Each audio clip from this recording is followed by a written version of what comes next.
Ahí está ya grabando. Muchas gracias por avisar. Bueno, entonces nosotros habíamos visto ayer, en eso habíamos terminado la clase de ayer, que cuando yo tenía régimen permanente y uniforme, la energía específica se mantenía constante y la energía total del escurrimiento siempre disminuía.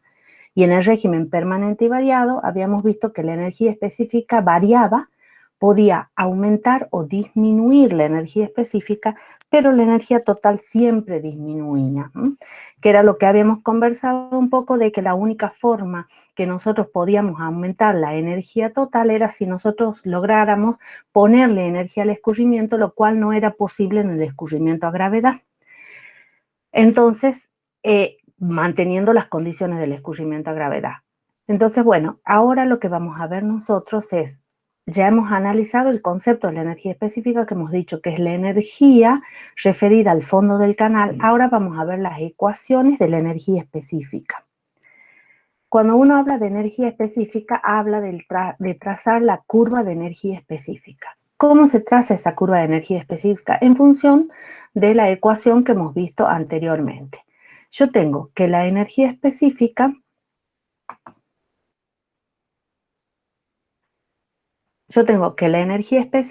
es igual a la energía referida al fondo del canal, o sea que es el tirante de agua más la altura de velocidad, que yo la podría expresar simplemente en función del caudal.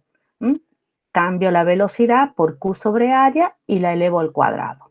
Esa es la forma general de la energía específica, la energía referida al fondo del canal en un punto cualquiera del escurrimiento. Si ahora nosotros graficamos esta ecuación para un caudal igual a constante y para una sección geométrica determinada, haciendo solo variar el tirante de agua y calculando los valores de la energía específica, o sea, yo hago una tabla en la cual doy distintos valores al tirante y calculo el valor de la energía específica porque el caudal es dato y la forma de la sección transversal es dato. Entonces yo puedo llegar a graficar la curva de energía específica. La curva de energía específica tiene esta forma. Aquí ustedes van a ver que esta recta es a 45 grados cuando las pendientes son pequeñas. Entonces, si yo grafico, esto que ven aquí es la curva de la energía específica. Esta forma toma la curva de la energía específica si yo doy diferentes valores ahí y calculo el valor de la energía específica, como dije ahí arriba, para el caudal igual a constante y para una forma geométrica de la sección transversal. Esa es la gráfica de energía específica. Ahora bien, ¿cómo identificamos esta gráfica de energía específica? Y de pronto ustedes, yo les quiero preguntar, en la filmina anterior hemos dicho que la energía específica en un canal dependiente uniforme, perdón, de régimen permanente y uniforme se mantiene constante y cuando el régimen era variado, permanente y variado, la energía podía variar. Si yo quisiera representar en este gráfico un régimen permanente y uniforme, ¿dónde podría estar ubicado? ¿Cómo lo represento en esta curva? ¿Alguno? Con la recta lineal. La curva es esta, ya olvídate de esta recta. Esta es la curva de energía específica. O sea, yo tengo un tirante de agua y ese tirante de agua tiene un punto. ¿Qué es lo que les quiero decir con esto?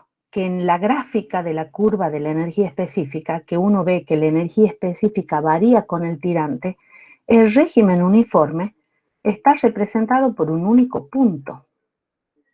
¿Estamos? O sea, si yo dibujo la curva de energía específica para un caudal igual a constante, el régimen uniforme está representado por un punto, porque yo tengo un único tirante y un único valor de energía específica que se mantiene constante con el tiempo.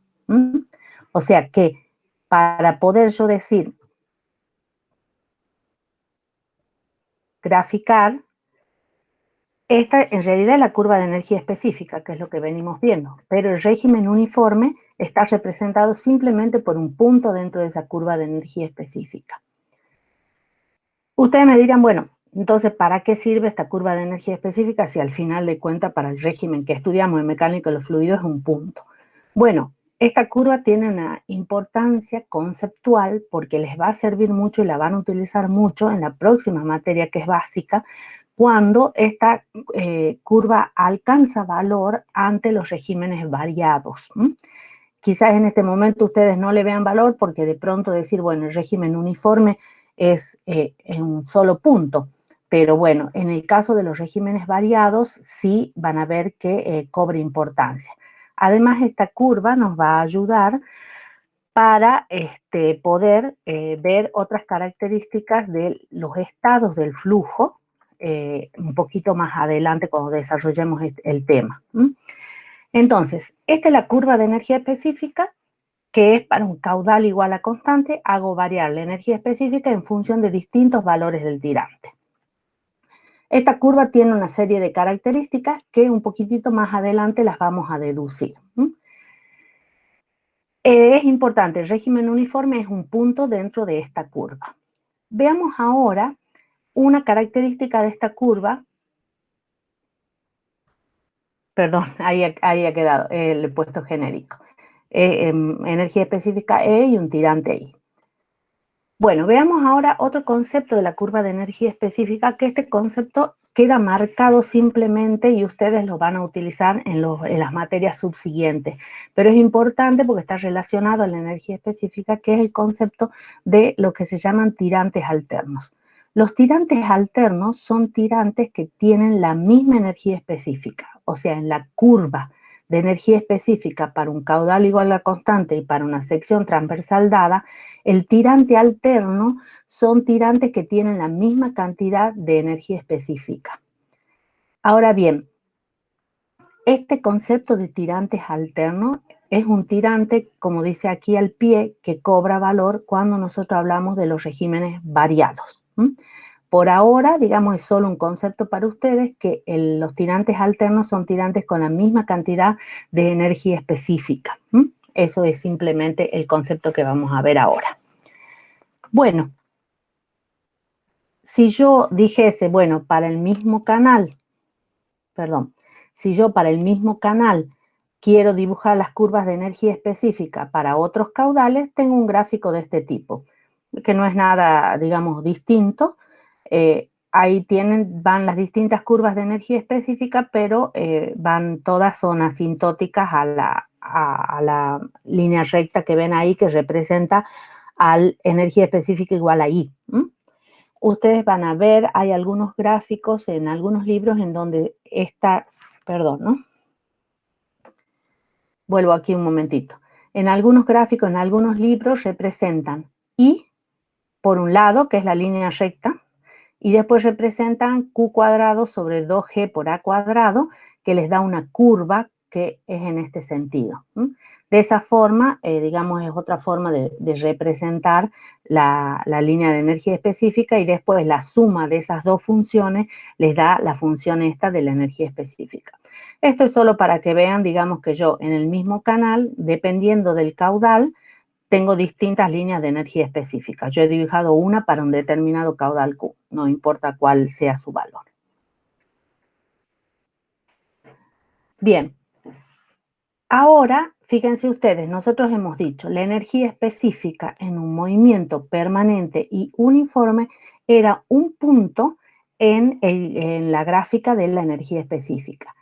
¿Cómo es cuando yo tengo un régimen variado? Esto simplemente es a título informativo para que puedan entender el concepto general de la curva de energía específica, porque en esta materia no vemos escurrimientos variados.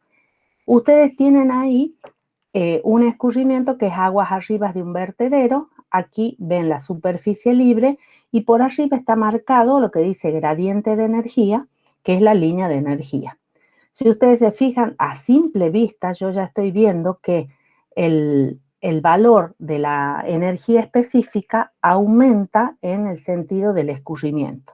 Entonces, si esta es mi curva de energía específica, ¿se ve bien la curva de energía específica del borde inferior? Sí, bien, gracias. Si esta es la curva de energía específica, yo, digamos, nos fijemos, yo tengo para un tirante D4, que es el primer tirante, yo puedo poner ahí el valor. Entonces yo tengo, para ese tirante D4, tengo un valor de energía.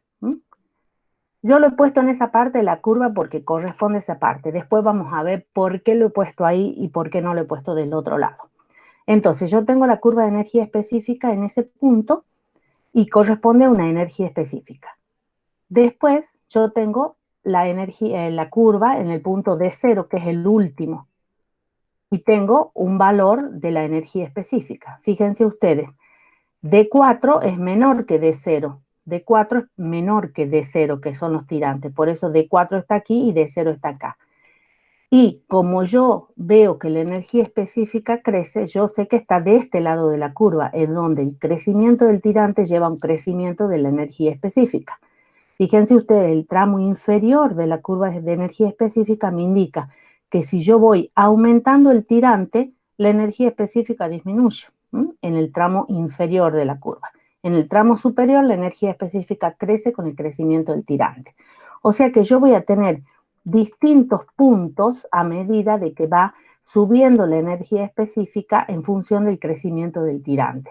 O sea que en el caso de este régimen variado, en la curva de energía específica, la variación de la energía específica está representada por este tramo de la curva, porque el régimen es variado. Por eso en el régimen uniforme es solo un punto en la curva de energía, en cambio en el variado sí es un tramo de la curva porque van sucesivamente los puntos que en este caso hablan de un crecimiento del tirante. Cuando ustedes vean en la materia que sigue, que está la ingeniera Bassano, la ingeniera Flavia, cuando ustedes vean los regímenes variados, van a ver cómo hay casos en los cuales la energía específica crece, la energía específica decrece, en qué casos crecen los tirantes, bajan los tirantes, que son todos los regímenes variados, que no forman parte de esta materia. Simplemente quería mostrarles para que ustedes comprendan el valor de la curva de energía específica y cómo representa a otros tipos de regímenes y al uniforme solo un punto dentro de esa curva. Ingeniera, Sí, siempre va a converger a la curva de Q constante, o sea, la recta de Q constante. sí, es asintótica. Es asintótica. Y si ustedes ven los gráficos, yo no he escaneado ninguno, no he incorporado ninguno de los gráficos que son cuando está graficada la otra curva. ¿Te acuerdas que hemos dicho? Energía específica es I más B cuadrado sobre 2G y después lo hemos puesto como Q cuadrado sobre 2GA cuadrado. Esa otra expresión es una curva, es en este sentido, y también van a ver que la parte inferior es asintótica a esa curva. Igualmente, ustedes la dibujan así y ya van a ver que en los problemas que ustedes tienen que dibujar la curva, en realidad van a dibujar un pequeño tramo de esta curva, no la curva entera, pero toma esta forma, exactamente la curva. Bueno, entonces, fíjense aquí que yo he puesto en estos cuadritos en colores, en realidad para fortalecer los conceptos. La energía total siempre decrece en los canales en el sentido del escurrimiento. Siempre perdemos energía total con el sentido del escurrimiento. La energía específica puede aumentar o disminuir a lo largo de un escurrimiento permanente y variado en el sentido del escurrimiento. La energía específica en el escurrimiento permanente y uniforme es constante en el sentido del escurrimiento. O sea, es constante, perdón, ¿no? Es constante. Fue una palabra de más ahí, no me gusta.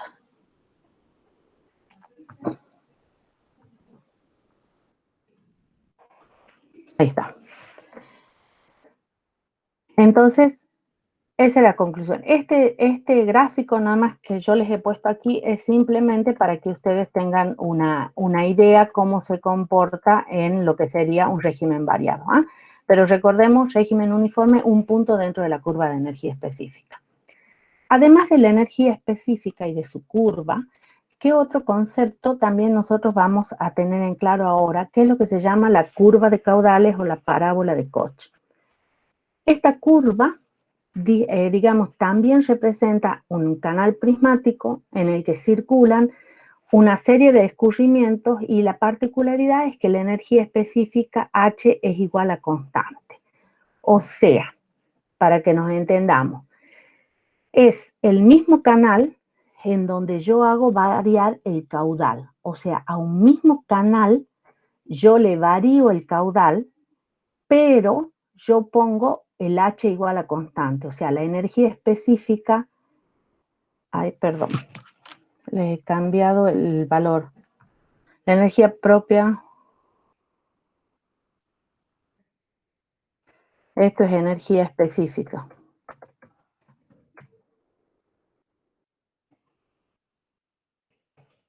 Perdón, porque le había puesto otra letra. La energía específica es constante. O sea que esta es otra gráfica diferente. Fíjense ustedes que en esta gráfica yo lo que hago variar es el caudal para una energía específica constante. Y tomo un canal prismático. La anterior, la curva de energía específica se trazaba para un dado canal con caudal igual a constante.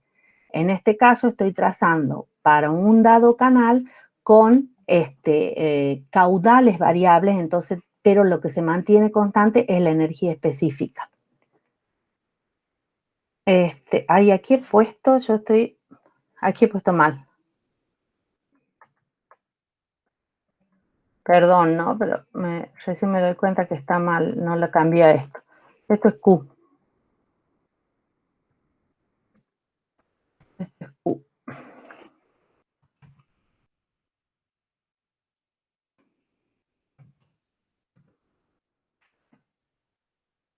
Disculpen, había copiado la tablita y recién me doy cuenta que no lo había modificado. Entonces, fíjense que lo que he hecho yo acá es dándole distintos valores al tirante de agua para un valor fijo de la energía específica, yo he ido calculando los distintos caudales. Al igual que en la curva de energía específica, en donde yo denotaba que había un mínimo de la función de energía específica, que hasta ahora no hemos dicho cómo se calcula ni nada, pero es un mínimo de la función, ahí se la ve, para la cual hay un único tirante con ese valor de energía. En la parábola de Koch o la curva de caudales, yo también voy a ver lo mismo, que hay un caudal máximo que coincide con un dado tirante de agua y es un punto único.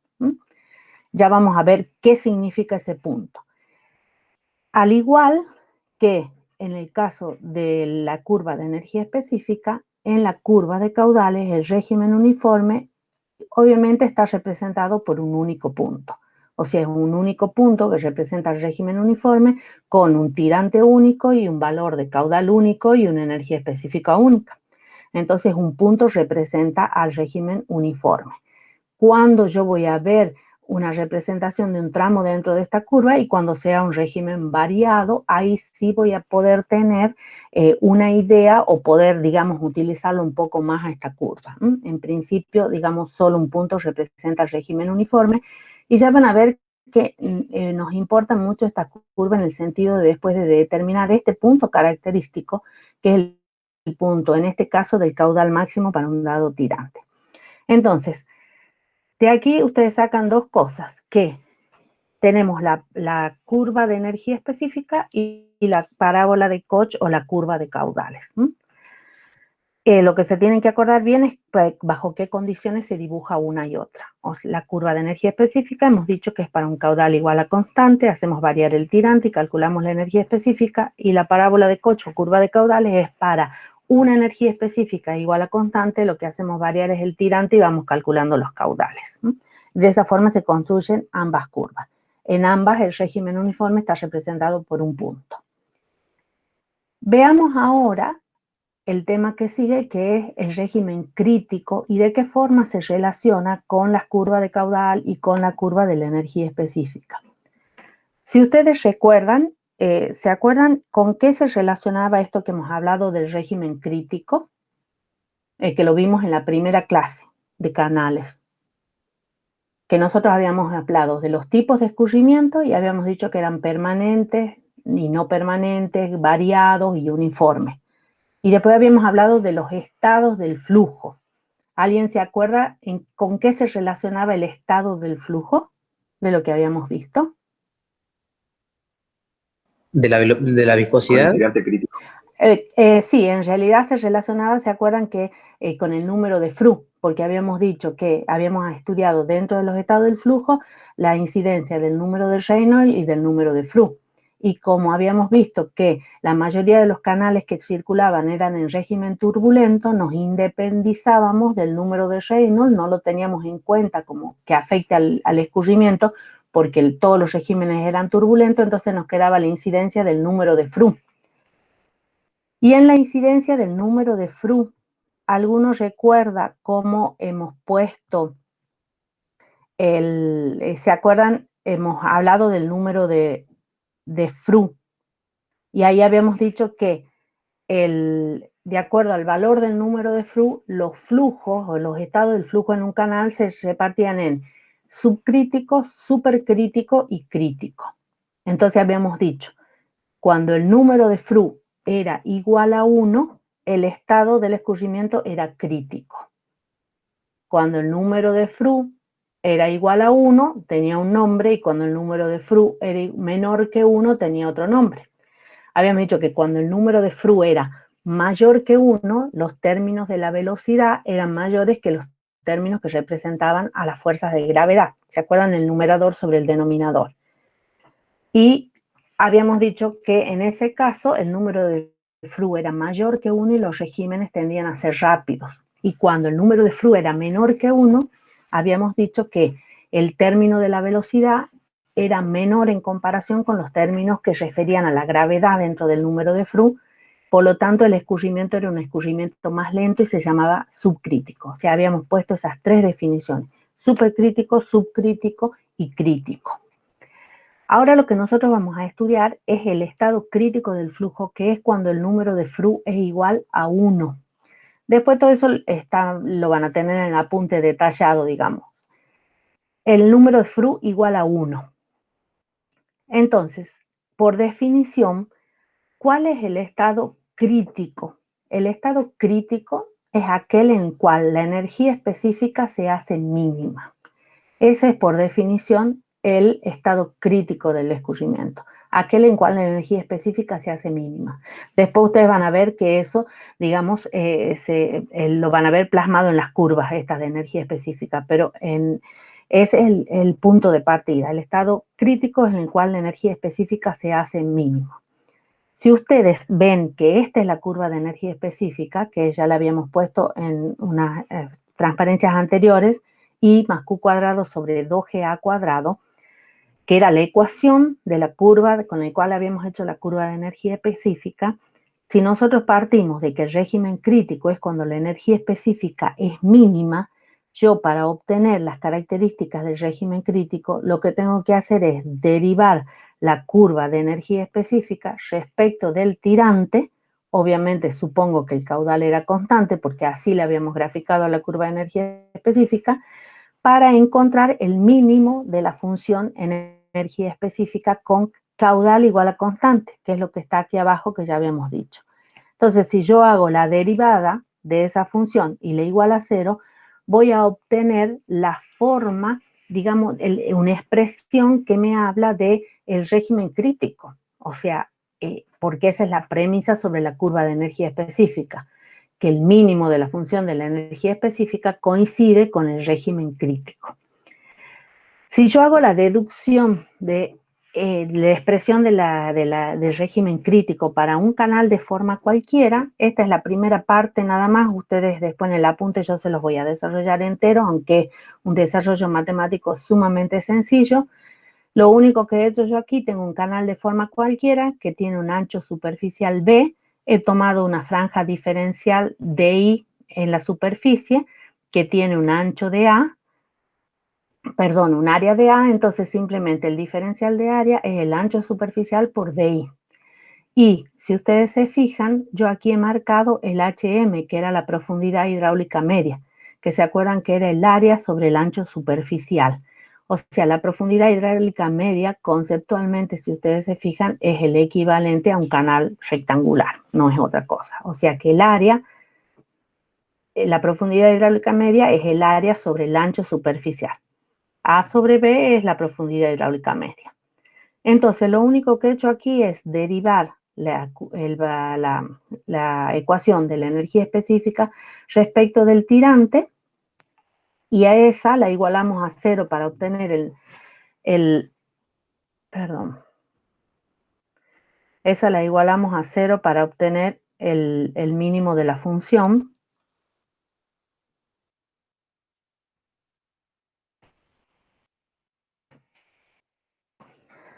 Entonces, esperen que ahí me faltaba eso.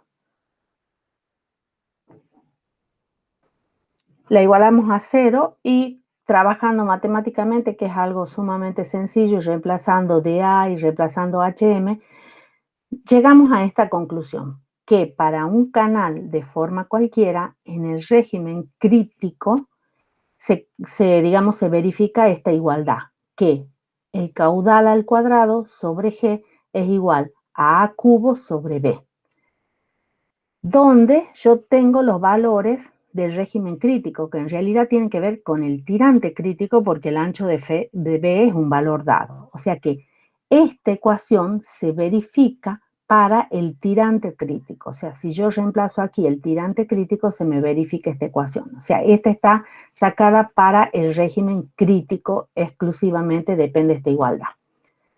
¿Cómo podemos ver nosotros si esto es real? O sea, si esta ecuación realmente coincide con el régimen crítico. Si ustedes se fijan, si nosotros reemplazamos en esta expresión esto HM y ponemos A sobre B, o sea, si reemplazamos el A por B por HM, ustedes van a llegar finalmente trabajando, que son muy pocos pasos, a esto. O sea, de esta ecuación, de esta igualdad van a llegar a esto, que B sobre la raíz de G por HM es igual a 1. Y eso no era otra cosa que la condición del régimen crítico. Si se fijan en la primera presentación de la primera clase de canales, ahí habíamos visto que el número de Reynolds para canales era B sobre la raíz cuadrada de G por HM. La expresión general era una longitud característica. Ya habíamos dicho que en canales la longitud característica era la profundidad hidráulica media. Entonces el número de flujo igual a 1 era el régimen crítico por definición, y aquí vemos que si nosotros particularizamos esta expresión con el HM llegamos a esto, con lo cual estamos verificando que realmente es la condición del régimen crítico. Esta es la forma de una igualdad para que verifica los tirantes de aguas en un canal de forma cualquiera. Esta yo la puedo usar para cualquier tipo de canal. Esta igualdad para calcular el régimen crítico. Bien, si yo a partir de la expresión anterior, que es esta que sacamos acá, esta igualdad, yo particularizo y reemplazo por las otras expresiones que venimos usando, ustedes van a llegar a la conclusión que la energía específica mínima es igual al tirante del régimen crítico por HM sobre 2. Y la velocidad en el régimen crítico es igual a la raíz cuadrada de G por HM. O sea, esas son las otras expresiones que yo utilizo para el régimen crítico. Siempre para un canal de forma cualquiera. O sea, reitero, esta expresión que tenemos acá, esta igualdad, se verifica para el tirante crítico. O sea, el tirante de agua en el cual en ese canal se presenta el régimen crítico para ese caudal. Si aquí nosotros tenemos el valor de la energía específica, que es crítico, HM sobre 2, y el valor de la velocidad crítica. Todos estos valores son para el régimen crítico, número de Froude igual a 1. Si a estas tres expresiones nosotros las particularizamos para un canal rectangular, aquí aparece el área y el ancho superficial sigue siendo el mismo, ustedes van a llegar a la conclusión que en un canal rectangular yo sé que el tirante crítico es la raíz cúbica de Q chica al cuadrado sobre G, donde llamamos Q chica al caudal sobre el ancho de fondo. Y la energía crítica es 3 medios de I crítico. Esas son las expresiones más comunes del régimen crítico. Se las pone a esta del canal rectangular porque es un canal que se utiliza mucho, entonces por eso ya las tenemos predeterminadas. Si no, para canal de forma cualquiera tienen que usar las expresiones anteriores, la igualdad anterior, Q cuadrado sobre G es igual a cubo sobre B, que es esta. Esto es para un canal de forma cualquiera, particularizando les da esto, que son expresiones mucho más sencillas. Ingeniera, Sí, ¿y qué representa Q chica? Q chica es lo que está aquí, es el caudal por unidad de ancho del canal rectangular. B es el ancho del canal rectangular. O sea que es una forma de expresarlo. Ustedes van a ver que en muchos problemas de canales rectangulares se da como dato el caudal por unidad de ancho, que no es otra cosa que Q sobre B. Es una forma muy, muy común de expresar en los canales rectangulares el caudal, como un caudal por longitud, digamos, Q sobre B. Entonces, ¿qué es lo importante? Ingeniera, Sí, te escucho. ese I crítico, el tirante crítico, Sí, en la gráfica era lo que correspondería al al mínimo de la vértice de la función. parábola, ¿cierto? Sí, exactamente, exactamente, es el vértice de la parábola. Porque fíjense ustedes, a eso queremos llegar con toda esta deducción. Si vuelvo acá, a esta quiero volver. Vuelvo a esto, fíjense ustedes, tal cual como dice el compañero. El tirante crítico corresponde al mínimo de la energía específica y es un único punto. Y después tienen hacia arriba un tipo de curva y hacia abajo otro tipo de curva, que obviamente ya nos está diciendo si este es el tirante crítico y el régimen crítico, una parte de la curva va a referirse al régimen subcrítico y otra parte al régimen supercrítico. Eso es una cuestión básica, digamos, de ver solo el gráfico, que es en lo que estamos tratando de llegar con toda esta deducción. Entonces, volviendo a esto, yo, si ustedes se fijan, tengo aquí el tirante crítico y aquí la energía específica crítica para el canal rectangular. Y para el canal para el canal de forma cualquiera tengo que usar esta igualdad y las expresiones generales estas. Es una cosa ¿por qué es importante ver esto? Porque si bien es cierto, nosotros vamos a estudiar regímenes permanentes y uniformes, es importante saber el estado del flujo. Nosotros ya sabemos el estado del escurrimiento, que es permanente y uniforme. Y ahora tenemos que saber el estado del flujo de cada canal.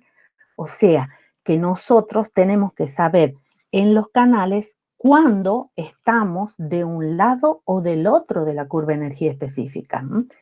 Si bien es cierto que en la curva de energía específica el régimen uniforme está representado por un único punto, fíjense ustedes que yo puedo tener un mismo valor de energía específica, pero puedo tener dos tirantes de agua.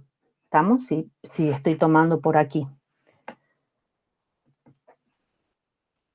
Yo puedo tener,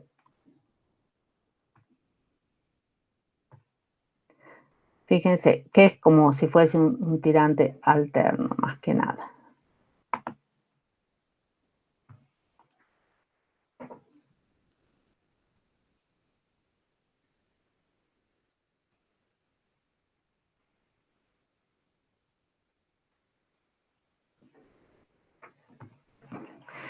Fíjense que si yo digo, bueno, a ver, tengo una energía específica, que es un dado valor,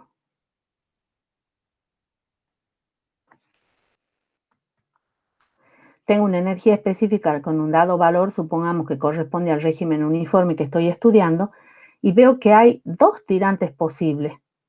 Entonces, ¿cuál es el que pertenece a mi régimen? Y la única forma de saberlo es calculando el número de Froude, porque el número de Froude me indica a mí si yo estoy desde el tirante crítico hacia arriba o desde el tirante crítico hacia abajo. Si ustedes recuerdan, el número de Froude, lo pongo acá.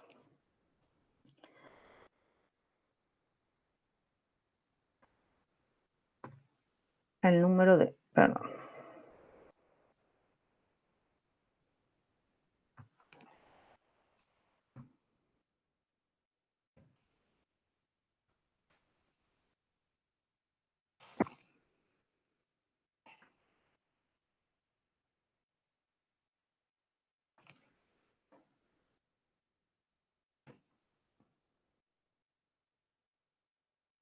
Me aguantan un poquitito.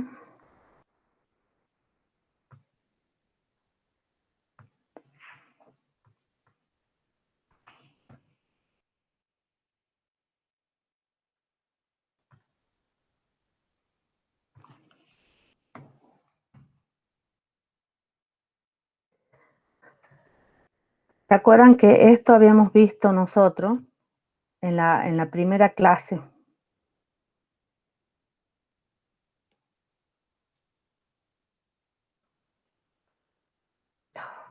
Perdón. Voy a volver porque yo tenía algunas cosas, no la puedo sacar a la ecuación. Bueno, se las dejo ahí. ¿Se acuerdan que esto habíamos visto en la primera clase? El número de flujo era B por la raíz de G por HM, donde HM era la profundidad hidráulica media. O sea que yo, para cada uno de los flujos que yo tengo en régimen permanente y uniforme, puedo calcular el número de flu para saber el estado del flujo de ese régimen permanente y uniforme. Calculando el número de flu, yo puedo saber si el número de flu es mayor que 1 o menor que 1. Si el número de flu es mayor que 1, significa que los términos de la velocidad son mayores que los términos que representan a la gravedad. En ese caso yo tengo un flujo supercrítico, que es la rama inferior de la curva de energía específica. En este caso, cuando el número de flu es mayor que 1 y el régimen es supercrítico, los tirantes del escurrimiento, ese permanente y uniforme, los tirantes reales son menores que el tirante crítico. O sea, a ver si nos entendemos. Yo tengo un escurrimiento en un canal en régimen permanente y uniforme. Y ese escurrimiento tiene un tirante de agua, que yo lo he calculado con la fórmula del caudal, Q igual a 1 sobre N, R a la 2/3 y a la 1/2 por A. Ese es el escurrimiento de ese canal, de un tirante cualquiera. Eso yo vengo, lo ubico sobre la curva de energía específica y saco un punto que me dice cuánto vale la energía específica en ese escurrimiento en régimen permanente y uniforme. El valor real de tirante es el que acabo de calcular, el tirante del canal, que podrá estar de un lado o del otro de la curva de energía específica. El tirante crítico es un concepto matemático. Ahora bien, puede ser que de casualidad en un canal justo esté escurriendo en régimen crítico, entonces el tirante de agua real coincida con el tirante crítico, pero eso, digamos, es una situación particular. El tirante crítico es un concepto matemático que a mí me separa los estados del flujo. O sea, que en todo canal yo puedo calcular el tirante crítico, que es las fórmulas que hemos visto antes. Si es un canal rectangular, yo hago Q cuadrado, el caudal por unidad de ancho, sobre G, la raíz cúbica, y saco el tirante crítico. O sea, en ese caudal, que tiene una determinada forma, en este caso rectangular, y transporta un cierto caudal, el tirante crítico vale tanto. Y después yo calculo, digamos, puedo calcular el valor de la circulación en el canal S. Esperen que alguien quiere entrar. Después yo calculo el valor del tirante que circula. Entonces, ¿qué es lo que voy a tener yo normalmente? Que cuando yo calcule y el tirante del escurrimiento mío sea mayor que el tirante crítico, entonces yo voy a estar en un régimen subcrítico y el número de flu es menor que 1. Cuando yo tengo el tirante que es menor que el tirante crítico que puedo calcular, el flujo es supercrítico o flujo veloce y estoy en la parte inferior de la curva de energía específica, siempre representada por un único punto. Estamos en el caso del régimen uniforme. O sea, es un lado u otro de la curva en el cual yo voy a estar normalmente dependiendo del estado de flujo que corresponda a ese canal en régimen uniforme. ¿Cómo lo calculo yo? Bueno, yo puedo calcular el tirante crítico, después calculo el tirante del escurrimiento y puedo sacar el valor del tirante normal del escurrimiento y del tirante crítico para ese canal. De esa forma se calculan ambos, comparo ambos, saco el número de flu y puedo saber cuál es el tipo de régimen. Esta curva refiere así. Después también hay, volviendo a la curva, ¿se acuerdan que habíamos visto con el régimen uniforme? Bueno, esta curva, esta curva, olvídenla, no me gusta. Acaba de desaparecer. Entonces, si se fijan aquí, ustedes tienen que tenemos ahí el régimen en flujo subcrítico. El régimen crítico está representado aquí por esta única línea y este es el régimen en flujo supercrítico. Y aquí coincide con el mínimo de la función de la energía específica, está el tirante crítico del escurrimiento y esa es la energía específica mínima. Bien, ¿alguna duda?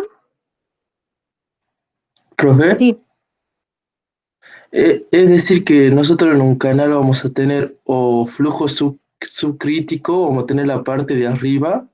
claro, o sea, no van a tener la parte de arriba. En el canal, vos tenés un canal en régimen permanente y uniforme, calculas el número de flu del escurrimiento y te va a decir si en ese canal en régimen permanente y uniforme su flujo es subcrítico o crítico, calculando el número de flu.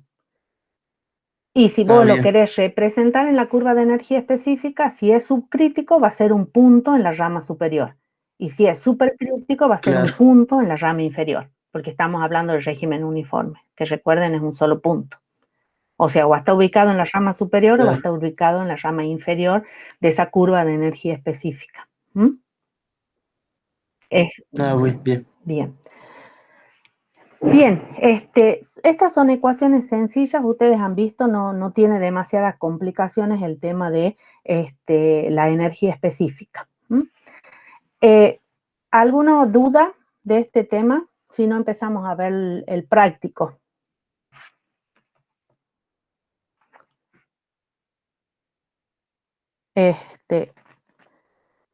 ¿Ninguna duda? ¿Ya han bajado el práctico del aula virtual?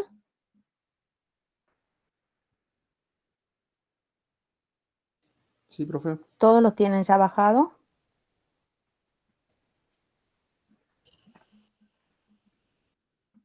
¿Todos lo tienen bajado ya? No, profe, ¿lo puede compartir en la pantalla? No, profesora. Bueno, ya los comparto y vamos a tener que ir yendo y viniendo.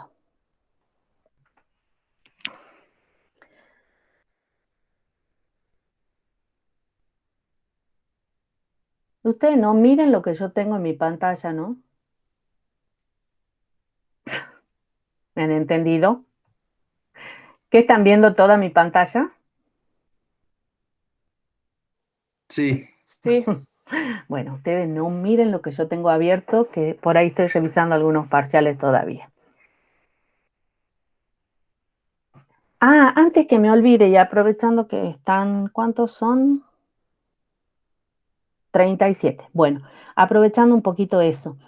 Ayer, bueno, hemos hablado con el ingeniero Malinari y con las otras ingenieras y hemos decidido sí pasarles el parcial para que tengan un poquito más de tiempo y estén más holgados sería para el miércoles 8 de julio.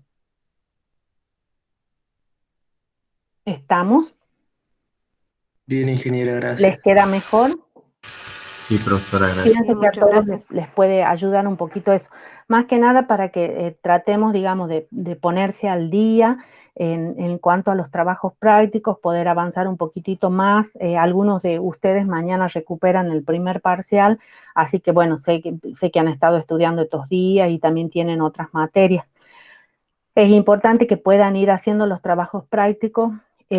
La corrección de los trabajos prácticos es lenta, inclusive yo les estoy debiendo a algunos de ustedes la corrección del trabajo práctico, les pido disculpas, ya les voy a mandar corregido. Es muy lenta la corrección de los trabajos prácticos porque vienen en PDF y es más dificultosa que cuando uno los tiene en papel, ¿no? Y después la devolución también de las correcciones tiene su dificultad. Igual nos pasa con la corrección de los parciales. Es sumamente lento corregir, digamos, con esta nueva modalidad. Pero bueno, este tiempito les va a ayudar un poquito más para poder, digamos, repasar todo y ver todo. Y la semana que viene podemos utilizar bien para consulta en cuanto a los trabajos prácticos o a las cosas que tengan atrasadas. Entonces ya pueden aprovecharla con los ayudantes o con la ingeniera Flavia o conmigo mismo también, ver los temas que tengan dudas en cuanto a los problemas o los trabajos prácticos o para este tercer parcial. Este tercer parcial es muy sencillo. No se olviden que lleva el tema de orificios y vertederos y el tema de canales. Los temas de canales, van a ver, los prácticos son realmente sencillos. O sea, hay que tener unos cuantos conceptos bien claros que si han participado en estas clases no deberían tener ningún tipo de dificultad. Bien, este es el trabajo práctico número 9. Profesora, Sí, hoy sería la última teoría. hoy es la última teoría, exactamente. La semana que viene vamos a ver los prácticos, lo que tengan dudas, la consulta, digamos, porque recuerden ustedes que estaba previsto para el jueves que viene el tercer parcial. Entonces la idea era terminar esta semana la teoría y ya la semana que viene ya ver la parte práctica, aprovechar para que ustedes repasen y completen sus trabajos prácticos antes de llegar al tercer parcial.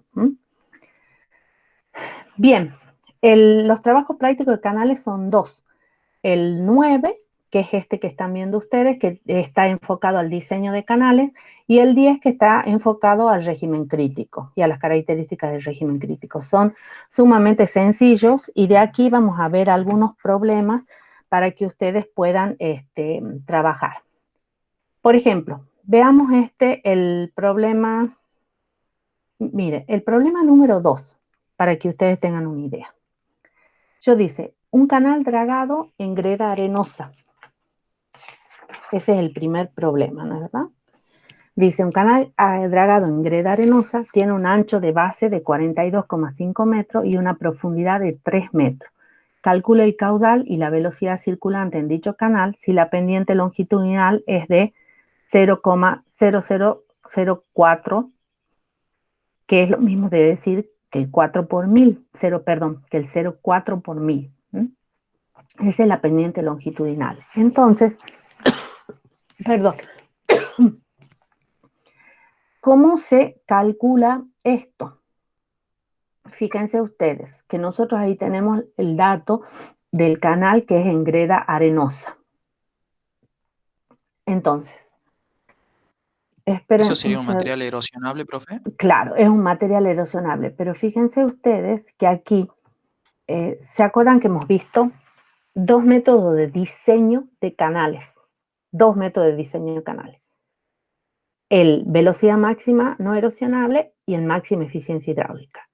El de velocidad máxima, ¿para qué tipo de canales se usaba? Velocidad máxima no erosionable. ¿Para qué tipo de canales erosionados? Para canales erosionables, o sea, como este caso que es dragado en greda arenosa. Pero ¿qué había dicho yo respecto del uso de los métodos de diseño de canales? ¿Cuándo se podían usar? Cuando no tengo el ancho ni el tirante. Exactamente, o sea que este problema evidentemente yo no voy a poder usar ninguno de esos métodos. Y es más, si me fijo en la cantidad de datos, obviamente que están todos los datos, lo único que me pide es verificar el valor del caudal. ¿Estamos? O sea, no me está pidiendo otra cosa. Entonces, voy a abrir, esperen, aquí.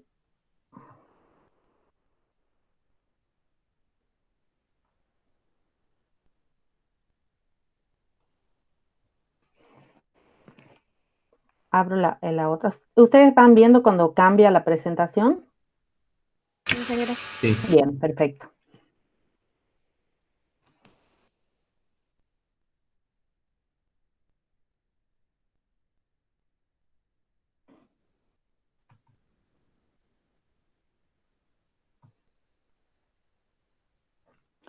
No quiero eso.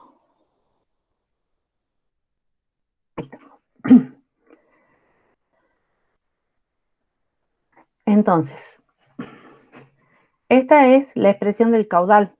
¿La recuerdan? Que es la expresión genérica, Q igual a 1 sobre N, R a la 2 tercios y a la 1 medio por A. Esa es la expresión del caudal. Entonces, esperen que quiero ver la mejor forma de hacer esto.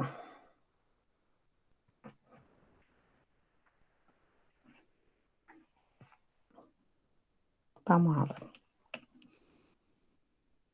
Vamos a tratar de hacerlo lo mejor posible. O sea, en este problema, fíjense que nosotros lo que vamos a aplicar, este sería el problema 2, ¿no es verdad? Nosotros vamos a aplicar, lo que nos pide es calcular el caudal. U igual era 1 sobre N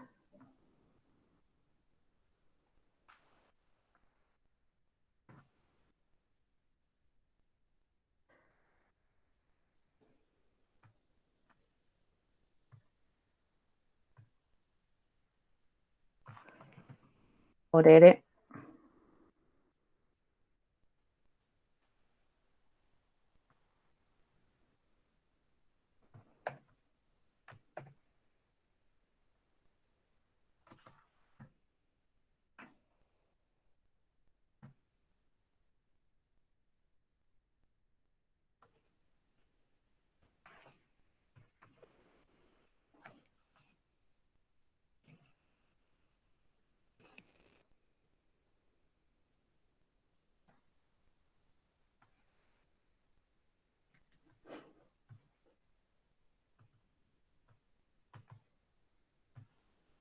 ahí. Esperen. Buah.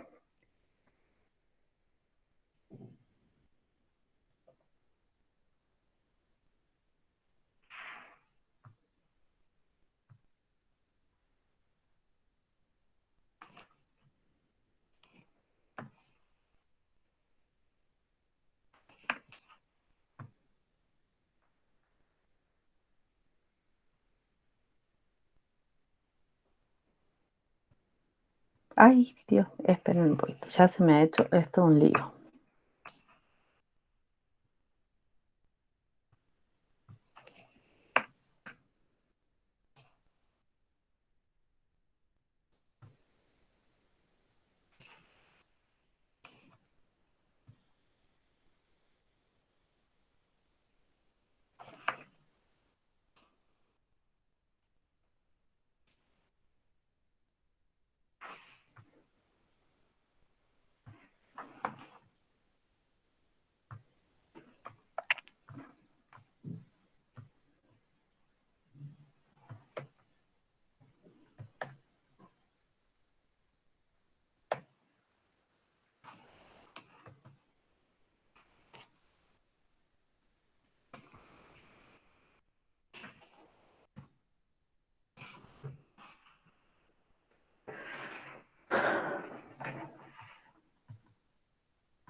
No sé qué he hecho, he puesto una ecuación dentro de la otra y no puedo sacar esto.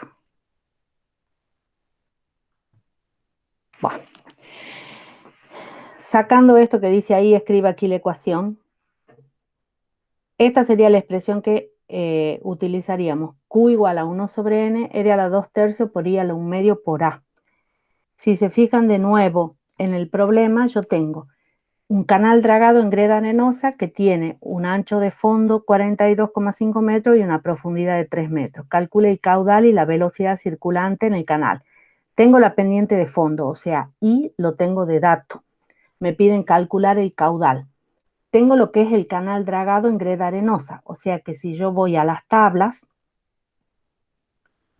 que tengo yo acá, perdón.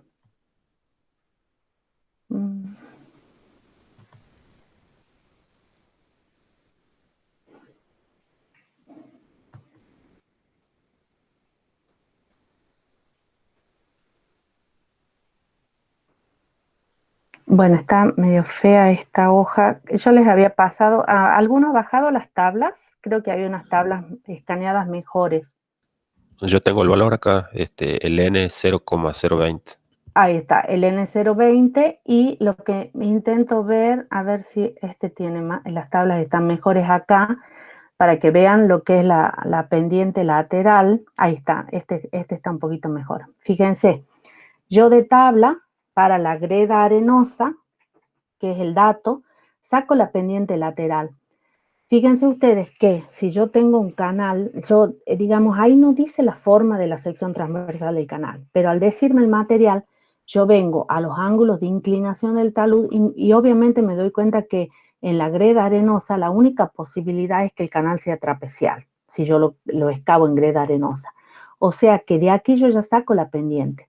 Esto es 3 en 1, significa 3 en horizontal y 1 en vertical. Eso ya me da la pendiente del talud del canal, la pendiente lateral. Entonces, yo en esta fórmula que estábamos viendo recién tengo el n, que es el que acaba de decir su compañero, que es 0,020, que lo saca de tabla. El R a la 2/3, el R es una, digamos, es una acción. Recuerden que el radio hidráulico es el área sobre el perímetro mojado. ¿Mm? ¿Qué pasa aquí?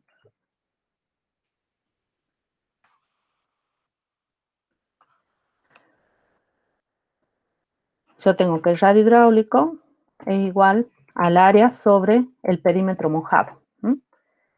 Y el área yo la puedo sacar porque es un trapecio, el área de un trapecio. Me dan de dato el ancho de fondo, el tirante, y acabo de sacar de tabla el valor de phi y de el ángulo de inclinación del talud. De tabla saco el n y ángulo del talud. Ingeniera, Sí, no, el área esa correspondería al área, digamos, que el agua está cubriendo del canal o ya exactamente. El área mojada del canal. El área mojada del canal. O sea, en el trapecio, digamos, el área mojada. Ese es el área del canal. Porque recuerden que esta es la expresión general del caudal en un canal, donde el N de Manning, el radio hidráulico es el área de mojada sobre el perímetro mojado. O sea, todo el área que moja el agua. Que en realidad, como ya les dan de dato, le dicen el ancho de fondo y le dicen también el tirante de agua, directamente es el área del trapecio que tiene como altura el tirante de agua que le hemos dado de dato. Y el perímetro es todo el lateral de lo mojado. O sea que el radio hidráulico lo pueden calcular. El I es dato, le dicen que es el 0,4 por 1000. Y el área, bueno, es la que acaban de calcular aquí. O sea que en realidad este es un problema que hay que reemplazar en la fórmula. Lo único que tienen que hacer es sacar el n y el ángulo del talud de las tablas, nada más que eso. ¿Mm? Con el Perdón, material, profe. sí, Para la pendiente, la relación era 3:1. ¿Sería 3 de alto por 1 de largo o al 3 revés? en No entendí. horizontal y 1 en vertical. Bien, gracias. 3 en horizontal y 1 en vertical. Si te fijas vos poniendo 3 en horizontal y 1 en vertical, es una pendiente bastante pequeña, o sea, es bien aplanado por el tipo de material. ¿Estamos? Entonces, por eso es 3 en 1. 3 en horizontal, 1 en vertical. Así ponen la pendiente y directamente, que en realidad van a poner esa pendiente 3 en 1 para sacar el ángulo phi, para poder calcular el área de la sección transversal esa, que es un trapecio. O sea que este problema, si ustedes se fijan, es directamente reemplazar en la fórmula, no tiene ninguna otra cosa extraña. Y pedí además, creo, miren, dice, calcule el caudal, que es lo que acabamos de calcular, y la velocidad circulante. ¿Y cómo van a calcular la velocidad? con la fórmula del caudal. Exactamente, o sea, la velocidad es el caudal sobre el área, directamente. Exactamente, esas son las dos cosas que tienen que hacer. O sea, aquí, después la otra cosa que le falta es calcular la velocidad, que es igual al caudal sobre el área que acaban de calcular. O sea, en el anterior calculan el caudal, al área ya lo han calculado, caudal igual la velocidad por área. ¿Mm? Profesora, Sí, ¿qué es la pendiente longitudinal que me da de datos? la pendiente longitudinal es esto, mira.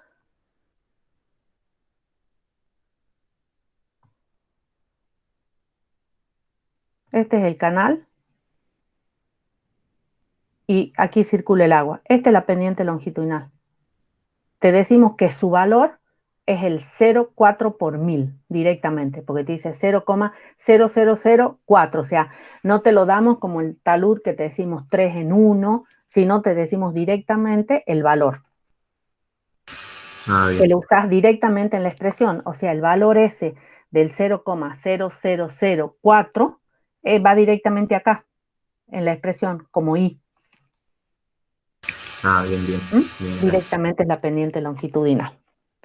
¿Entendido? Ese ¿Y para problema qué es usamos, sumamente sencillo. y para qué usamos Veamos la otro de pendiente Ingeniera, lateral? sí. ¿los 3 metros son el tirante? ¿Cómo?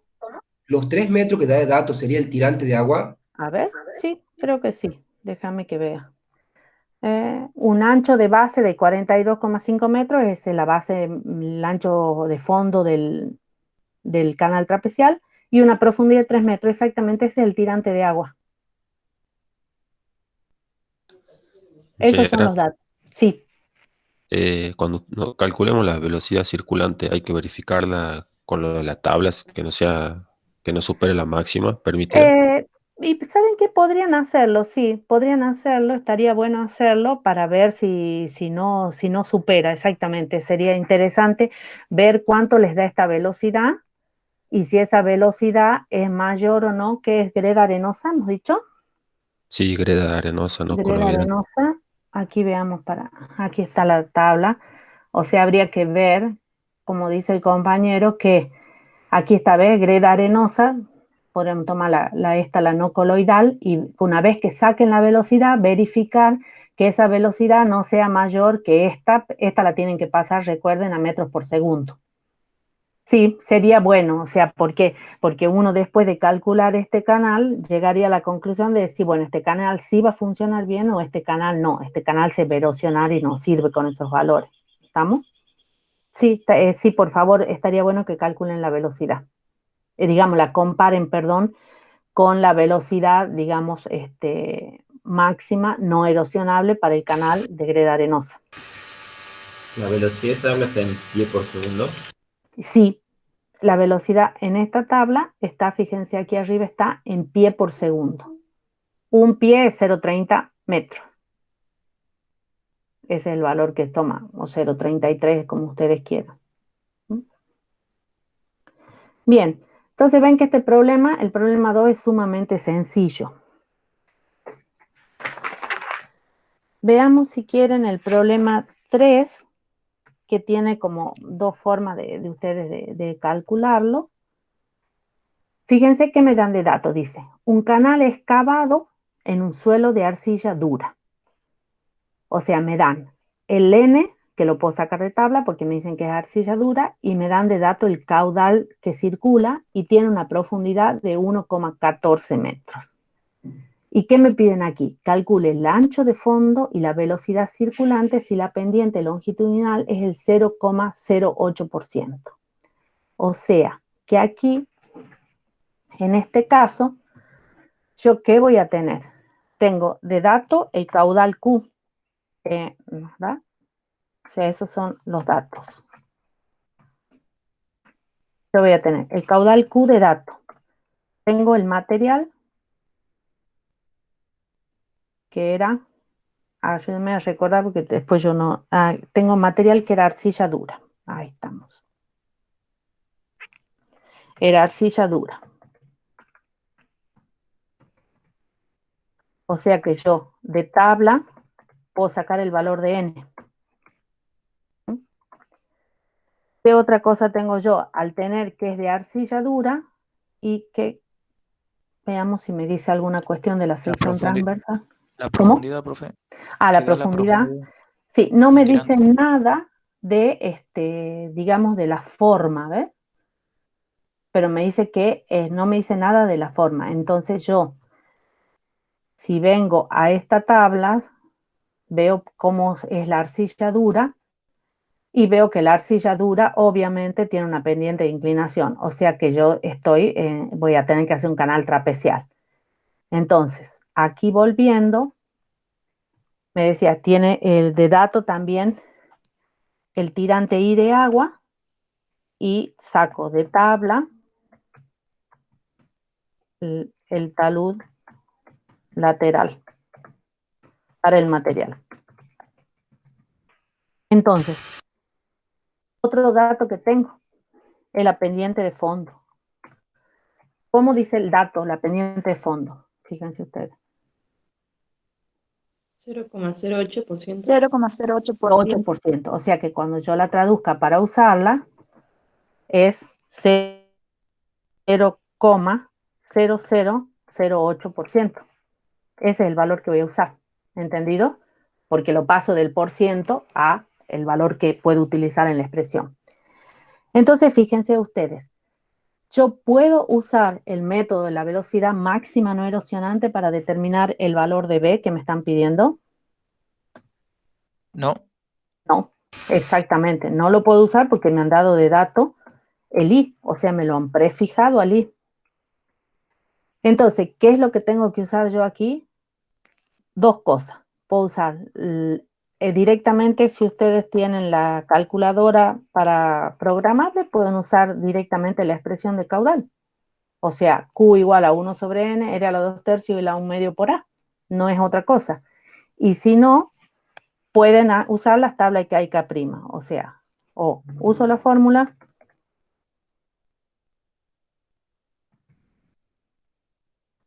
Uso tabla. No me queda otra. No, digamos, no. ¿Qué les diría yo? Les pediría que usen la tabla K y si quieren también calcúlenlo como para verificar con la fórmula directamente si lo ponen en la calculadora programable. Pero mínimamente usen la tabla K. ¿Y cómo voy a usar la tabla K? Si recuerdan, les muestro. Esta era la tabla K. O sea, la tabla 11 asterisco que tiene el coeficiente K. ¿Por qué uso esta? Porque en esta el dato es I. ¿Ves? Valores del factor de descarga Q en el caudal igual a K sobre N y a la 8 tercios. O sea, esta tabla se usa cuando yo tengo de dato el tirante I. Entonces, ¿qué es lo que hago? Despejo de esta expresión el caudal, perdón, el valor de K. Entonces, aquí lo que yo voy a tener que hacer es calculo K, que es el Q sobre I al 1 medio por el tirante a la 8 tercios, que esa expresión en función de I está.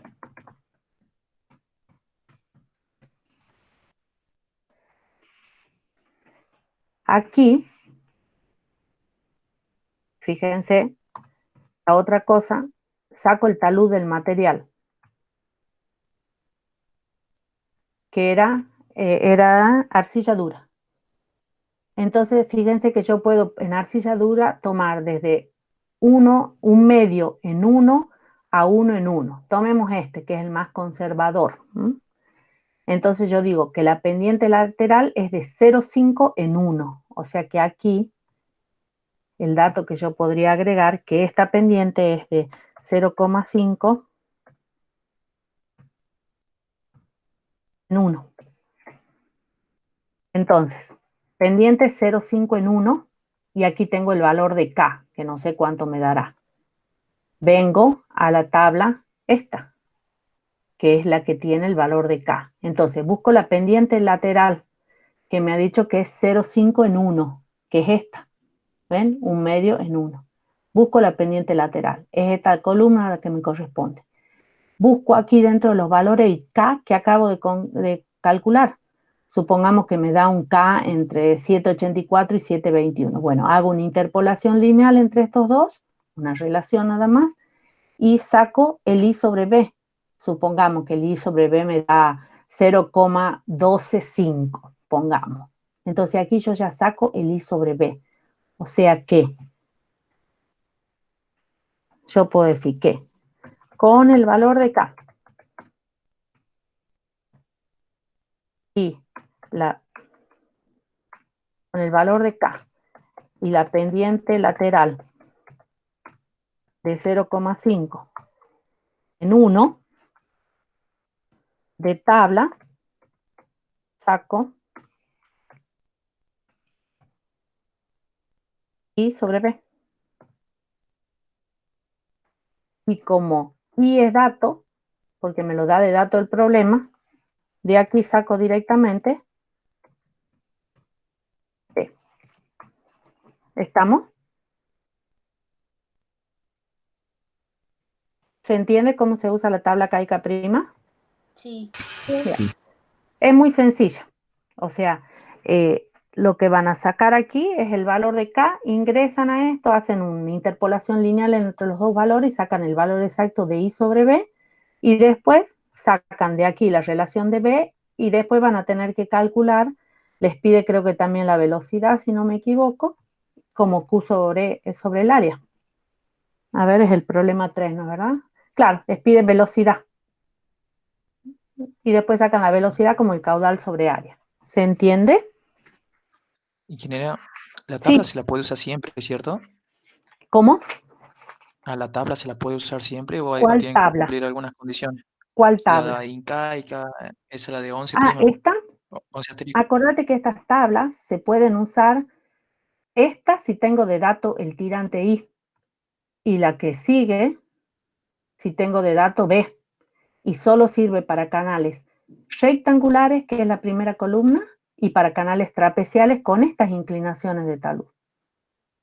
O sea, no la puedo usar para cualquier tipo de canal a la tabla K y K', solo para canales, fíjate que dice valor del coeficiente de descarga para canales trapezoidales, que este el primera columna es el caso del canal rectangular que es vertical y después para estas inclinaciones del talud lateral, nada más. O sea, en esos casos puedo usar.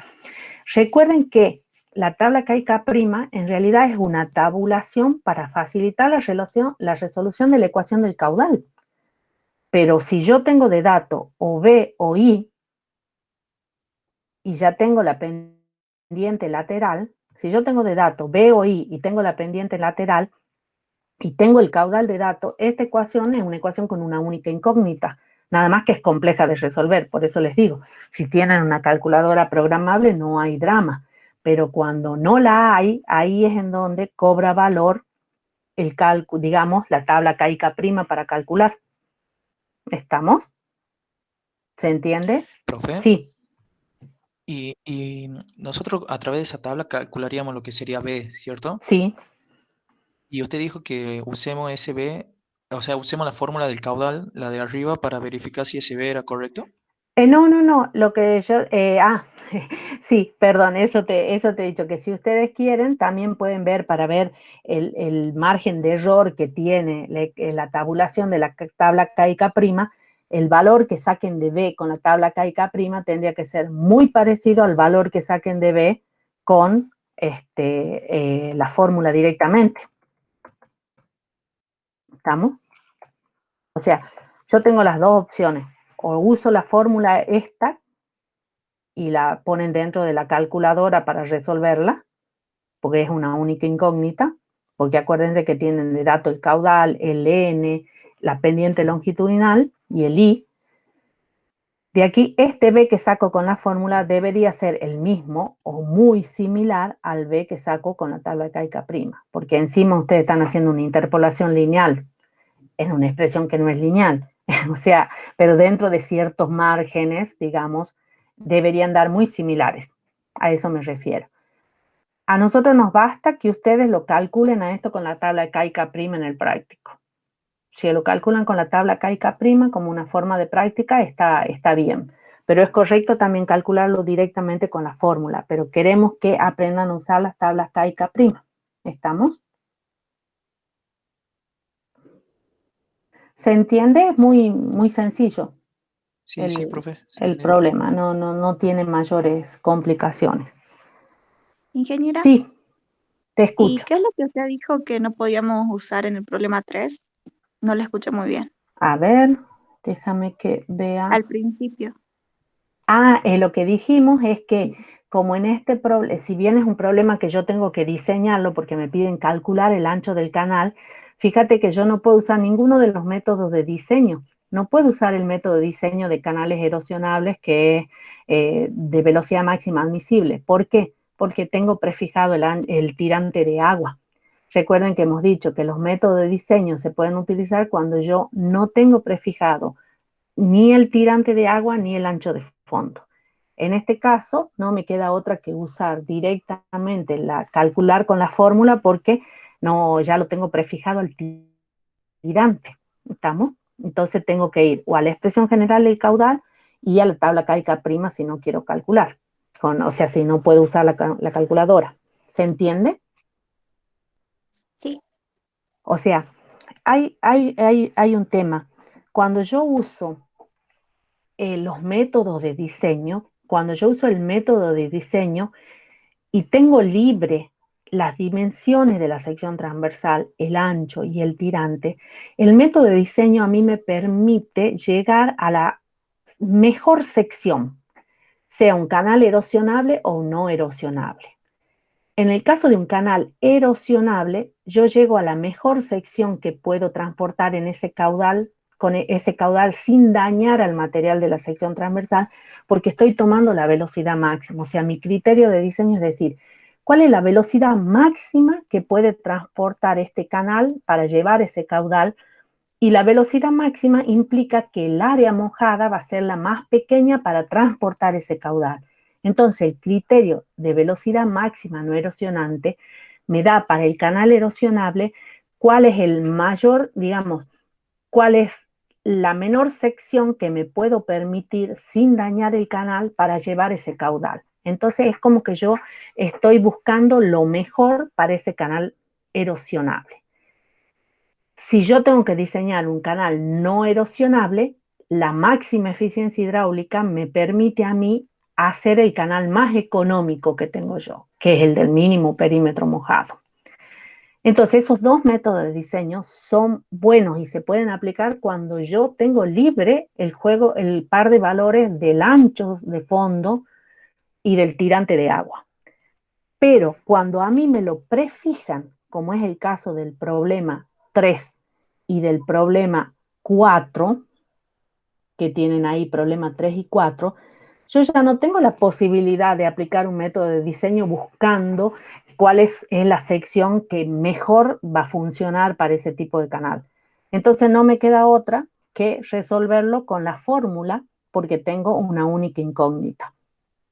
Y es ahí en donde uno de sus compañeros, como bien me dijo para el problema 2, una vez que yo he calculado en el problema 3 que es un canal erosionable, la velocidad circulante, yo debería verificar que esa velocidad que me da con el dato que me han dado, que es prefijando el tirante en 1,14, no sea mayor que la velocidad máxima no erosionante para ese tipo de canal, porque si no ese canal resultaría un canal que se va a erosionar sí o sí, si quieren llevar ese caudal de agua con un tirante de 1,14 en un canal de arcilla dura. ¿Estamos? ¿Se entiende? ¿Profe? Sí. El erosionable era que logro la mejor, o sea, la mejor sección, la más chica. En el erosionable, exactamente. Tomás, o sea, vos al diseñar con el método de la máxima velocidad permitida, recuerden que yo tenía, a ver, voy a ver si lo tengo acá. Miren, ¿ven ahí el de diseño canal erosionable y no erosionable? Sí. Sí, espera.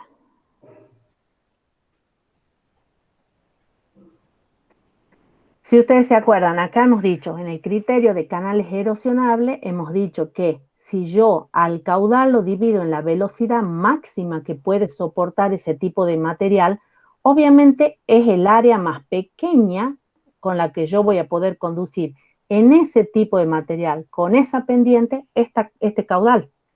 O sea que sería el canal que más me conviene para usar en los canales erosionables, porque yo estoy teniendo la mínima área que puede tener ese canal para transportar ese caudal con la pendiente de fondo que tengo. O sea, eso me permite a mí el método de la velocidad máxima no erosionante. Por eso, pero yo para poder llegar a esto y hacer la sección esa mínima, tengo que tener el tirante y el ancho de fondo libre. Si yo tengo prefijado uno, no me sirve y no puedo aplicar este método. ¿Estamos? Que eso se resume, digamos, como una regla mnemotécnica. Si me dan de dato el tirante o el ancho de fondo, no puedo aplicar ninguno de los métodos de diseño. Esa es la regla mnemotécnica. Cuando tengo libre los dos, ahí sí puedo aplicar los métodos de diseño. ¿Se entiende? Sí. Bien. Y el otro método veía la parte, El otro método de diseño era, acordate, este era para canales erosionables, era el de la velocidad máxima no erosionante. Y para canales no erosionables, que era cuando no, o sea, no me afectaba el valor de la velocidad, utilizaba el de la máxima eficiencia hidráulica. ¿Se acuerdan que hemos hecho las derivadas? Y me daba que para un canal trapecial era, ¿se acuerdan? Radio hidráulico igual al tirante sobre 2 y phi igual a 30 grados. ¿Mm? ¿Está claro? Pero ese es el otro método para un canal no erosionable. Sí. ¿Y cómo categorizamos nosotros si el material es erosionable o no erosionable? Porque tenemos una tabla que dice directamente los materiales, no lo clasifica en erosionable o no erosionable. Lo que pasa que en realidad es el tipo, cuando vos decís que el canal está revestido. Acordate que hemos dicho que los canales no erosionables eran los canales que tenían un material que no se podía dañar con la circulación, que en realidad son los únicos posibles, son los canales revestidos. Cuando el canal está excavado en un terreno natural, es erosionable. Es erosionable. Que son estos, un canal dragado en greda arenosa, un canal excavado en un suelo de arcilla. Un canal, mira el problema 4, un canal rectangular se reviste con acero. Este es un canal no erosionable, un canal revestido de hormigón. O sea, los canales erosionables son los que son excavados en los terrenos naturales y los canales no erosionables son los canales revestidos. ¿Estamos? Sí, claro. O sea, el enunciado me va a decir el ya enunciado si está dice, cuando revestido o dice no. un canal excavado en suelo de arcilla, un canal excavado, un canal dragado, eso es un canal en terreno natural, es erosionable. Cuando dice un canal revestido, ese es un canal no erosionable. Por ejemplo, el 4 es un canal no erosionable, el 5 es un canal no erosionable, el 6 vuelve a ser un canal erosionable y el 7 es otro canal, el 6 es erosionable y el 7 les piden una opción con canal no erosionable, porque es revestido en hormigón, y otra opción con canal erosionable, que es excavado en el limo aluvial. Y el el problema 8 también es un canal no erosionable. Fíjense que dice que está revestido con tabiques de hormigón. Y que sea erosionable o no erosionable no significa que de una yo pueda aplicar un criterio de diseño. Cuidado, que voy a tener que ver en cada caso los datos que tengo. Bueno, entonces se entiende cómo vamos a aplicar en el problema 3, que es la tabla K. No tiene ninguna otra cuestión. ¿Por qué? Porque tiene la profundidad y dada de datos. Son las 10 y vean, miren, les comento del problema 4 nada más y ya hacemos un breve descanso. Fíjense, el problema 4 es canal rectangular, pendiente del 0,9%, el dato es el caudal, o sea, tengo de dato la forma del canal, la pendiente longitudinal, el caudal de agua, y me dice que lo puedo revestir con A0, me da el N. Y aquí me pone que el ancho de fondo es 1 metro. O sea, ¿qué vamos a aplicar aquí si me da el ancho de fondo? La fórmula o la tabla K y K'. Fíjense ustedes que yo puedo venir, por más que sea erosionable, recuerden que las tablas K y K' se aplicaban para el erosionable y no erosionable. Entonces, en este caso voy a usar la tabla K y K'. Voy a calcular con la expresión el valor de K', que es igual al caudal dividido en la pendiente a la 1 medio, en B a la 8 tercios, por N. O sea, de acá despejo K', porque está en función de B, que ahora me lo dan de dato.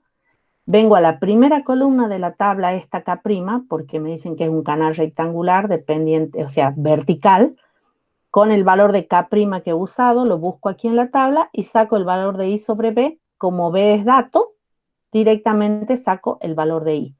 O sea que el problema 4 es idéntico al 3, pero utilizando la tabla K'. no es otra cuestión, es igual. Aquí hasta me dan el n de Manning y me dicen que es rectangular, o sea que tengo menos trabajo porque no tengo que entrar ninguna de las tablas, como en el anterior, que tenía que entrar a la tabla para ver la pendiente lateral y a la tabla para ver el n. Este es más sencillo aún, directamente calculo el K', ingreso a la tabla, saco I sobre B y calculo el tirante en este caso. ¿Estamos? ¿Correcto? Sí, ingeniero. Bien. Sí, ingeniero. En el problema 3 no se olviden que sería bueno que una vez que calculen la velocidad la comparen con la velocidad máxima no erosionante para asegurarse de que ese canal va a transportar bien. En el problema 4 no hay drama. ¿Por qué? Porque está revestido con acero. Bueno, ¿les parece que hagamos un breve descanso? 10:30, ¿les parece que nos encontremos, chicos? Bueno, Así profe. vemos el Ingeniera, resto de los prácticos. Sí, ahí el 0,9 lo expresaría en 0,009. exactamente. Así es, porque es 9%. Ese es el valor que tomarías. ¿Profe? Sí.